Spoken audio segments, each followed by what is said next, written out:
ये कह रहा है when a proton is release from the rest in a room it starts the initial acceleration a naught towards the west. सबसे पहले एक काम करते हैं, अच्छा पहले रीड कर दे रहा हूं। When it projected towards the north with speed v naught, it moves the initial acceleration 3a naught towards the west. The electric and magnetic field in the room are। यहां पर मैं इस तरीके से बना ले रहा हूं, दो डायग्राम बना ले रहा हूं। East west north south, east west north south, दो केस है तो दोनों को अलग अलग हम करके ही बताते हैं। ठीक है भैया, इधर देखो जरा। when a proton is released from the rest in a room, ठीक है, it starts the initial acceleration. यहां पर कोई प्रोटॉन रिलीज किया जा रहा है, ठीक है, प्रोटॉन है, प्रोटॉन क्या होता है, प्लस ई होता है। तो इसमें कह रहा है कि वेस्ट डायरेक्शन में, इधर कितने एक्सेलरेशन से, इनिशियल एक्सेलरेशन ए नॉट हो रहा है व्हेन, ठीक है, मेरी बात समझे, इतना कह रहा है। अच्छा, इस पे आप देखोगे ये नीचे प्रोजेक्ट हो रहा है, इनिशियल में वेलोसिटी इसकी 0 है। नॉर्मली अगर आप जहां देखोगे इलेक्ट्रिक और मैग्नेटिक फील्ड दोनों होता है, वहां पर हमारा दोनों फोर्स लगता है, यहाँ पर v नहीं है। कह रहा when the projected release in the from the rest it start the initial acceleration a naught towards west. When projected towards the speed v it moves the initial acceleration 3 a naught towards the west the electric and magnetic field. मतलब यहाँ पर electric field और magnetic field दोनों है, वो पूछ रहा है।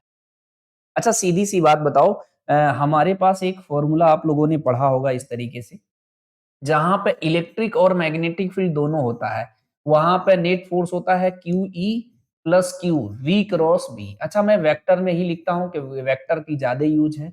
इसको आपने देखा होगा, इसे बोलते हैं लॉरेंज फोर्स। तो जैसे बच्चा फॉर्मूले के नोट्स तो बना लिया, उसको सवाल नहीं लगा पाता है, समस्या आप जानते हो क्यों, समस्या इसलिए है क्योंकि इसकी यूज नहीं कर पाते हैं आप। तो समझिए मेरी बात ध्यान से। अब यहाँ पर जो है, इधर हमारा एक्सेलरेशन है तो नेट फोर्स तो इधर ही लगेगा ना जी। यानी नेट फोर्स जो इसमें, सिर्फ इसमें ये क्या लगेगा, एफ ई लगेगा, क्यू इंटू क्यू नहीं, यहाँ पे इलेक्ट्रॉन कितना है, ई इंटू ई लगेगा क्योंकि पॉजिटिव चार्ज। ठीक है भैया, यहाँ पर ये वाला फोर्स जीरो, यहाँ पर वी जीरो है, देखो फ्री फॉल इनिशियल की बात कर रहा हूं मैं, तो यहाँ पर वी जीरो है, तो हमारा एफ इक्वल टू जो क्यू वी क्रॉस बी होता है हमारा, ये तो वी जीरो है, तो ये तो यहाँ के लिए जीरो हो जाएगा, सिर्फ इतना होगा। मेरी बात से सहमत होगी नहीं? तो इसमें सर्च करना है इलेक्ट्रिक फील्ड, अगर आप निकालोगे, ठीक है, तो जो हमारा फोर्स का डायरेक्शन होगा, फोर्स अगर आप लिखना चाहो लिख लो, यहाँ पर एम ए नॉट बोल रहा है और ई ई बोल रहा है, तो ई की वैल्यू कितना हो जाएगा जी, m a not divided by e. तो इलेक्ट्रिक फील्ड का जिधर फोर्स का डायरेक्शन है उधर ही तो इलेक्ट्रिक फील्ड का डायरेक्शन होगा। क्यों? क्योंकि ये पॉजिटिव चार्ज। इसको भी मैं थोड़ा सा आपको बताता हूं, मेरी बात ध्यान से समझना। अगर हमारे पास कोई ये इलेक्ट्रिक फील्ड का डायरेक्शन है, ठीक है, यहां पर कोई पॉजिटिव चार्ज है, ध्यान रख लेना, तो ये माइनस होता है, ये इलेक्ट्रिक फील्ड का डायरेक्शन है, ये प्लस होता है। तो इस पे फोर्स किधर लगता है, इधर Q इंटू ई। ध्यान रख लेना, अगर ये पॉजिटिव चार्ज है तो इसी डायरेक्शन में लगेगा, अगर ये निगेटिव होता तो इधर लग जाता। तो समझना है, अगर यही इलेक्ट्रॉन बोल देता तो समस्या क्रिएट। तो कंफ्यूज ना होना, पहला लेक्चर में बहुत स्लोली बात करने वाला है, सिर्फ आपकी थोड़ी सी अंडरस्टैंडिंग लेवल डेवलप कराना चाह रहा हूँ, फिर मैं स्पीड में लगाऊंगा, मुझे कोई दिक्कत नहीं है। ठीक है, यानी ये फोर्स जो लग रहा है इधर लग रहा है, इसका मतलब मैं क्या कह रहा हूँ जी, कि जिधर नेट फोर्स आ रहा है उधर ही नेट इलेक्ट्रिक फील्ड का डायरेक्शन होगा। तो इलेक्ट्रिक फील्ड यहाँ ईस्ट बोला है, ईस्ट बोला है, वेस्ट बोला, अच्छा दो जगह आ गया, कोई बात नहीं, यानी मैग्नेटिक फील्ड का भी डायरेक्शन पता करना पड़ेगा। फिलहाल मुझे ये चीज तो समझ में आया ना, डायरेक्शन अगर हमको आता हो तो कितना फायदा होने वाला है। ये दोनों ऑप्शन नहीं है, मेरी बात समझे कि नहीं, दोनों ऑप्शन गलत हो गया, इसे क्यों, मुझे ये पता चल गया। अच्छा मैग्नेटिक फील्ड का भी डायरेक्शन आपको बताते हैं, अभी समझ जाओगे।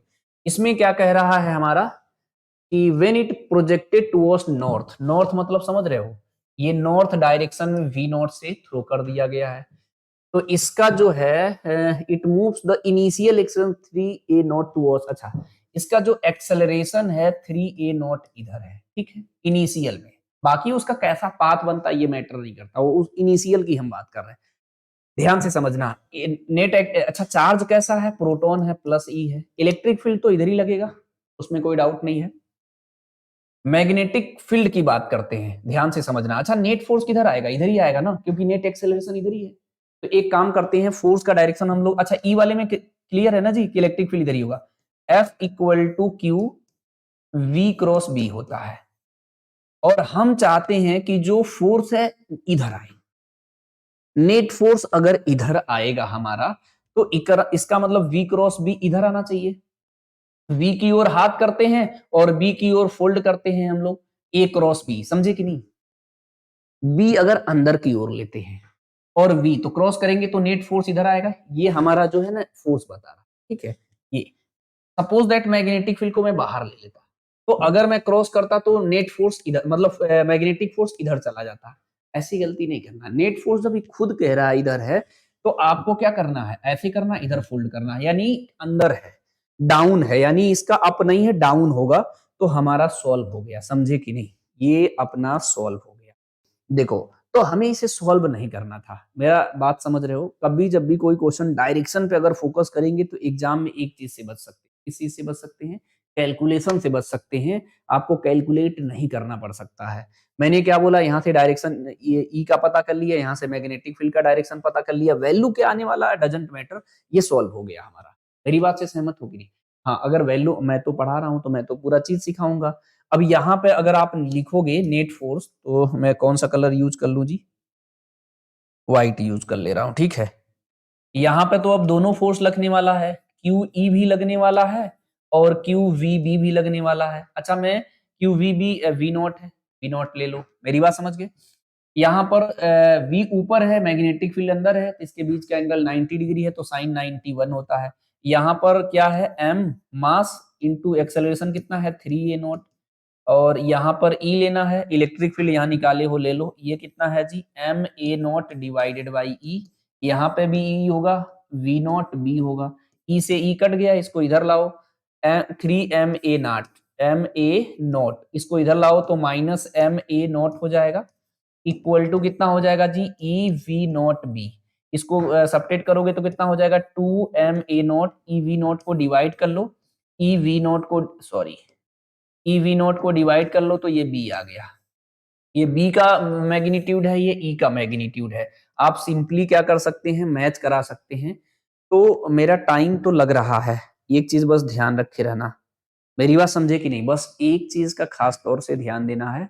टाइम मैं लगा रहा हूं, मैं इस बात से मैं खुद सहमत हूं, लेकिन एक चीज मैं आपसे बस डिस्कस करना चाह रहा हूं कि इस तरीके का क्वेश्चन वाकई में लेंदी होता है। इसमें यही ट्रिक है कि डायरेक्शन से ही क्वेश्चन सॉल्व करें।